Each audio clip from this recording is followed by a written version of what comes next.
बिस्मिल्लाहिर्रहमानिर्रहीम। मैं हूं हबीबुल्लाह सारिम और सारिम टीवी में आप लोगों को खुशामदीद। आज मैं फिर आप लोगों के सामने एक बादशाह की कहानी रखूंगा। वो बादशाह अपने वज़ीरों में बैठ के इंतहाई खुशो खुर्रम था और वज़ीरों से कह रहा था कि कौन सी चीज़ ऐसी है कि जो आज मेरे पास नहीं है। मेरे पास शोहरत है, मेरे पास दौलत है, मेरे पास इज्जत है। आज ऐसा कैसी क्या चीज़ है जो मेरे पास नहीं है। और वो सब कह कहे और हंसी एक दूसरे को ट्रांसफ़र कर रहे थे और इन्जॉय कर रहे थे। इतने में एक बूढ़ा आदमी उनके पास से गुजरा और जब उसने उनकी बातें सुनी तो उसने कहा, बादशाह सलामत, क्या ये बात ठीक है जो आप कह रहे हो? ये बात ठीक है? उसने कहा कि हाँ, ये बात ठीक है जो मैं कह रहा हूँ। मैं आज दुनिया का खुशो खुर्रम इंसान हूँ। मेरे पास क्या नहीं है? फ़कीर ने ऊंची आवाज़ में सदा लगाई और कहा, क्या मैं आपकी रियाया नहीं हूँ? उसने कहा, बिल्कुल आप मेरी रियाया हो। तो उसने कहा कि आपके हालात का अंदाज़ा ये है कि आपके हालात का अंदाज़ा ये है और आप आवाम से इतने बाखबर हो कि आप इस बात को तो मानते हो कि मैं आपकी रियाया हूँ। क्या इस बात को नहीं मानते कि मैं आज जो आपके सामने खड़ा हूँ, मेरे पास तो कपड़े तक नहीं और मैं आपके सामने बगैर कपड़ों के खड़ा हूँ। तो ये आपकी खुशी किस बात की और किस बात की ये आपकी सखावत है और किस बात से आप इतने खुश हो? इससे बादशाह बड़ा हैरान भी हुआ और फिर जो है कनखियों से अपने वज़ीरों की तरफ देखने लगा और कहा कि वज़ीर क्या कहते हो? उसने कहा, बादशाह सलामत, बात तो इसकी ठीक है।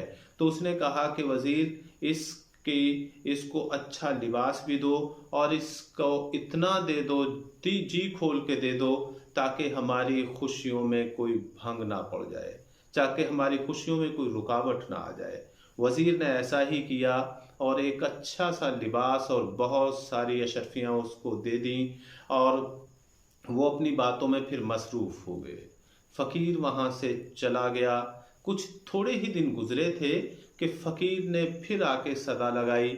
बादशाह फिर उसी महफिल में बैठा हुआ था या उसी तरीके की महफिल में बैठा हुआ था। बादशाह ने कहा कि आज मेरी आवाम में हर कोई खुश है, तो बुलाओ ये सदा जिसने लगाई है वो कौन है।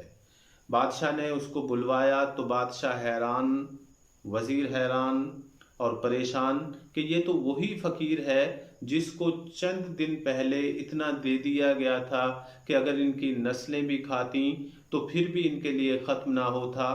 बादशाह ने उस पे तंज भरी निगाह डाली और कहा कि पैसा कहाँ खर्च दिया? उसने कहा, जी मैंने खर्च कर डाला। उसने कहा कि ऐसे फजूल खर्च इंसान को निकाल दो मेरे दरबार से और निकल जाओ फ़कीर यहाँ से, आपका यहाँ क्या काम? वज़ीर ने बादशाह की तरफ देखा और बादशाह से कहा, बादशाह सलामत, ये बात मुझे गैर मुनासिब लगती है कि क्यों ना हम इसको आपके शान फिर कुछ दे डालें।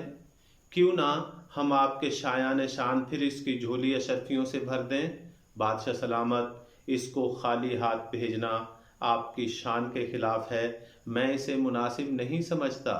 बादशाह ने वज़ीर की बात से इत्तिफाक किया और कहा कि बिल्कुल ठीक है, आप इसे फिर कुछ दे दिलाकर भेज डालिए।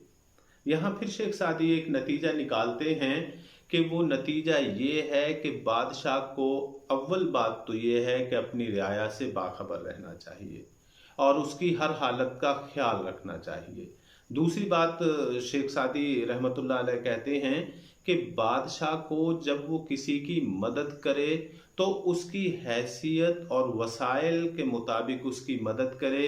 कहीं ऐसा ना हो कि अचानक पैसा आने से वो फजूल खर्ची के गुनाह में पड़ जाए। जब भी किसी के पास अचानक पैसा आता है तो अमूमन देखा गया है कि वो फजूल खर्ची करने लगते हैं। तो बादशाह को या बादशाहों को इस बात का ख्याल रखना चाहिए कि जिसकी वो मदद कर रहे हैं वो उसकी हैसियत और मर्तबे के मुताबिक उसकी मदद करें। तीसरे नंबर पे कहते हैं कि बादशाहों को ये भी जहन में रखना चाहिए कि जब लोग बड़े हो जाते हैं, इक़्तिदार में आ जाते हैं और अल्लाह ताला उनको नवाज डालता है, तो फिर इस बात के लिए बादशाहों को बुरा नहीं मनाना चाहिए कि लोग बादशाहों के पास आया ही करते हैं कि जहाँ पानी होगा वहाँ कीड़े मकोड़े और परिंदे पीने के लिए लाजमी आएंगे, तो जहाँ बादशाहत होगी वहाँ साइल भी आ जाएंगे।